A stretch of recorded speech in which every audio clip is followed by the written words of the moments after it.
Single বেঞ্চের পর এবার ডিভিশন বেঞ্চও ধাক্কা খেল রাজ্য সরকার। চিকিৎসকদের অবস্থান বিক্ষোভ নিয়ে সিঙ্গল বেঞ্চের রায় বহাল রাখল ডিভিশন বেঞ্চ।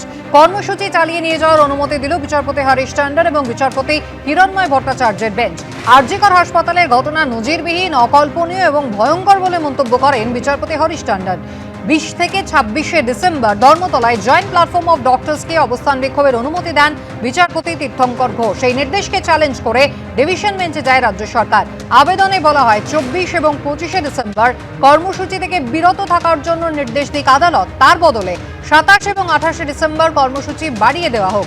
বিচারপতি হরিশ টন্ডন এবং বিচারপতি হিরণময় ভট্টাচার্যের বেঞ্চ বলে, চিকিৎসকদের আবেদন অনুযায়ী 100 জন চিকিৎসক অবস্থান স্থলে থাকতে পারবেন, তবে 25 ডিসেম্বর অবস্থান বন্ধ রাখা সম্ভব কিনা আদালতে জানাবে চিকিৎসকদের সংগঠন।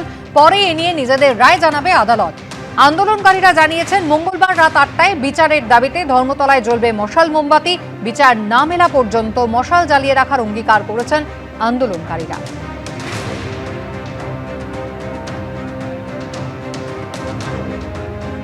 সওয়ালে রাজ্য সরকারের আইনজীবী এবং তৃণমূল সাংসদ কল্যাণ বন্দ্যোপাধ্যায় বলেন, কেন অনুমতি দেওয়া হলো তার সপক্ষে কোনো যুক্তি দেননি বিচারপতি তীর্থঙ্কর ঘোষ। এই ধরনের নির্দেশ দেওয়া যায় না। সিবিআই চার্জশিট দিতে পারেনি। সিবিআই যদি সন্দীপ ঘোষের বিরুদ্ধে চার্জশিট না দেয়, তাহলে ডোরিনা ক্রসিং এ কেন? সিবিআই এর অফিসে যাক, সুপ্রিম কোর্টে আবেদন করুন। সুপ্রিম কোর্ট মামলার নজরদারি করছে। এই অবস্থায় কি রোজ ধর্ণা দেওয়া যায়? উঠলো ভাই তো মক্কা যায়। প্রত্যেক সময় উৎসবের সময় এই ধরনের কর্মসূচি করা হচ্ছে। এটা বড়দিনের সময়।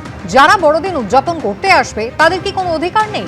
অবিলম্বে সিঙ্গল বেঞ্চের নির্দেশে স্থগিতাদেশ দেওয়া হোক, কারণ ওখানে প্রচুর মানুষের জমায়েত হচ্ছে।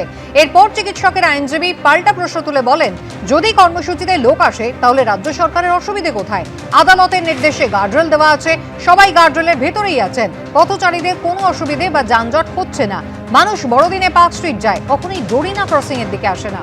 কিছু রাজনৈতিক দলের কর্মসূচি হলে রাজ্য সরকার এই প্রশ্ন তোলে না। শান্তিপূর্ণ আন্দোলনের জন্য কোনো অনুমতির প্রয়োজন নেই। 24 ঘন্টার কর্মসূচি, তাই একদিনের জন্য বন্ধ রাখা সম্ভব নয়।